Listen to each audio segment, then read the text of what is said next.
நமது பாரம்பரிய விளையாட்டான ஜல்லிக்கட்டுக்கு தடை நீங்குமா என தமிழகமே எதிர்பார்த்து காத்திருக்கிறது. இந்நிலையில் ஒரு ஜல்லிக்கட்டு காளைக்கு கல்லறை எழுப்பி மணிமண்டபமே கட்ட துடிக்கிறது விவசாய குடும்பம் ஒன்று. அது பற்றிய செய்தி தொகுப்பை தற்போது பார்க்கலாம்.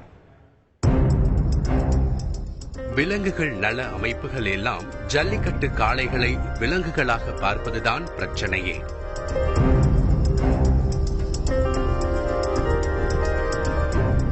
இவர்களை போன்றவர்கள் அவற்றை பிள்ளைகளாக பார்க்கிறார்கள்.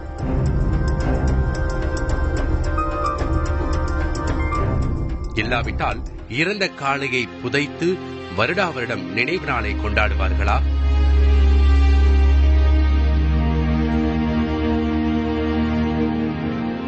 தமிழ்நாடு ஜல்லிக்கட்டு பேரவையின் தலைவர் ராஜசேகரன் வளர்த்த காளை இது. பெயர் அப்பு. தமிழகம் முழுக்க எவராலும் பிரிக்க முடியாத ஜல்லிக்கட்டு சாம்பியன் தான் இந்த அப்பு. ஆனால் ஜல்லிக்கட்டை தாண்டி குடும்பத்தில் ஒருவர் போல இது பழகிவிட்டதாக சொல்கிறார் ராஜசேகரனின் மகன் வீரணசாமி.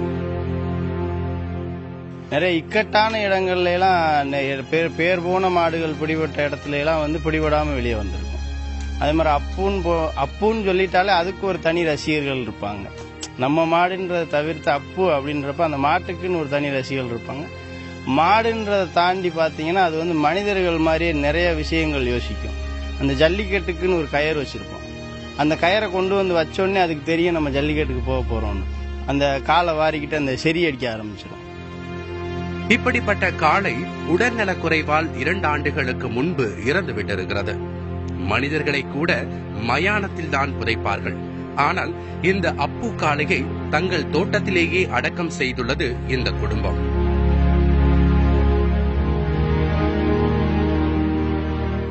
அப்பு மாட செல்லமாக தான் எங்கள் வீட்டு பிள்ளைய மாதிரி தான் பார்த்துட்டு இருந்தோம். எங்கள் வீட்டில் எங்கள் பிள்ளைகளுக்கு கூட சாப்பாடு வைக்க மாட்டோம். இப்போ தீவனம் வைக்கிற சட்டியை எடுத்துட்டாலே நமக்கு சாப்பாடு கொண்டு வருவானா அப்படின்னு பார்க்கும் மாடு. என் பிள்ளைய காட்டி அது அறிவான மாடு. ஆண்டால் இன்னைக்கு அந்த ஒரு பிள்ளை இறந்ததாக அர்த்தத்தில் நாங்கள் இருக்கோம். வருஷம் அதுக்கு நினைவு நாளாக கொண்டாடிட்டு இருக்கோம். 2 வருஷம் ஆச்சு எங்கள் மாடு இறந்து. அதே தான் நாங்கள் ஜல்லிக்கட்டில் இன்னைக்கு நல்லா பேராகி ஒரு பரிசு பிரிட்ஜோ சைக்கிள் வாங்கிருக்கேன். அங்கிருந்து நான் போன் பண்ணேன், நம்ம மாடு இன்னைக்கு சைக்கிள் வாங்கிருச்சுமா, அப்போ இன்னைக்கு பிரிட்ஜ் வாங்கிருக்குமா என்ன.